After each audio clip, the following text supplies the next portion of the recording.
So let's talk about your Sure. journey a little bit because I alluded to it up front. But one of the things, man, about your journey is you've come from addiction and now are helping people work through theirs and get to the other side of it, man. So maybe just give a glimpse into your story, man. Sure. I like to say I am a redeemed addict. I'm Mm, not a recovering addict. I'm not a person in recovery.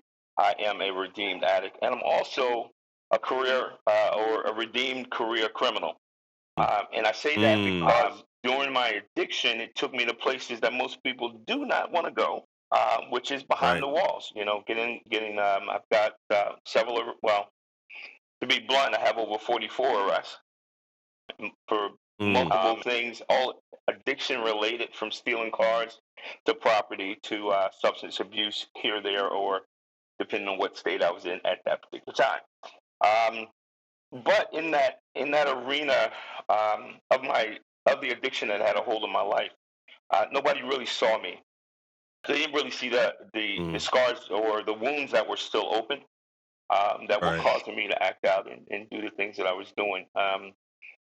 And it persisted for a while. I misdiagnosed several times. I was misdiagnosed as bipolar manic Mm, depressed. Therefore, I was put on medication, which caused more problems. The church didn't really know how to handle me because I'm very outgoing, very creative. God created me that way, but I didn't fit into the normal mold hmm that was normally centered around the church at that time. I still sometimes today. So with my scars, I have several divorces, 3 divorces, one baby mama, as I like to say, 7 kids, adopted children on top of that. My wife has 2 children. We have over 23 grandkids, and I still two more in that mess. Wow. Wow. So there's been a lot of stuff going on, but in the midst of that, God called me to do this work with addiction, or family restoration is what I would like to say. Restoration and Yeah. family deemed living. Yeah. Hmm. Now, going through that, like you said, 40 plus arrests, convictions, being locked up, all Hmm. those different things. What ultimately helped you break the cycle of addiction? Um, well, quick story. I'm actually writing a book about this too. It's a book called Above Board, which is a pretty Mm, interesting title. It's a country phrase that says that nothing hidden, everything on the table. Um, mm, I had a marriage beforehand. I mean, and I have moments of sanity. Um, but one particular time, I got married. My last marriage before my queen, if you catch that. Before finding my wife, I just got married. But during that time frame, my previous wife, she cheated on me. And I was serving the Lord and all that good stuff. I relapsed, lost everything. Four mm, months of HE double hockey stick. During that time frame, I went to the Lord, screamed, I hollered, I'm upset, I'm pissed off.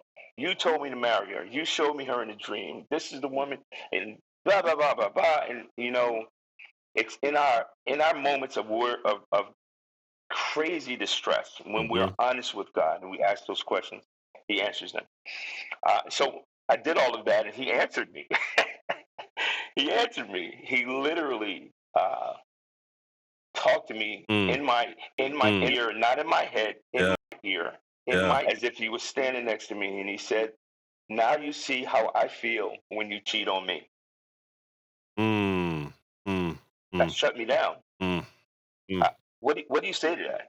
What do you say to that? mhm, And I recall all the times that I cheated on God. I gave him half of me. I didn't really, really want him. I just wanted the stuff from him. I didn't want to get closer to him. I just wanted to change because yeah, stuff wasn't right. yeah. And it changed. It changed my world. It rocked me. And from that moment forward, um, Loco Lobo, the crazy wolf, ended up being the Holy Ghost filled wolf, and Yeah, subsequently now I'm the pastor of First Love Unbroken. that's good. Mhm. That's good. You used some words early that I know are really intentional for you. You said, "I'm not Mhm. recovered, I'm redeemed." What Yes. tell me why you use that phrase as you're talking to people and, doing your work. Um, I stumbled. I don't want to say stumbled, but I started using that intentionally when, again, I started seeing how the recovery process worked. So Mm, much until the stages of recovery now adds or lists as number six stage, or the sixth stage being relapse, um, because it's expected. mm, And I started looking and thinking, well, God, is that really how you want me to portray you in my life? And so he showed me something again, which is pretty neat. Uh, he showed me driving in a car, and in a car you have a windshield and you have a rear view mirror. You have a choice of what you look out of, mhm, what you view mhm. as you're going forward. If you're looking behind you constantly to make sure nothing's sneaking up behind you, or or whatever the case may Right, be, right, right, right. it is impossible for you to pay attention to where you're going. So God says you have a choice. You can be redeemed. You can be brand new. You can be refurbished. Yeah, Or um, that's good. I'm brand new.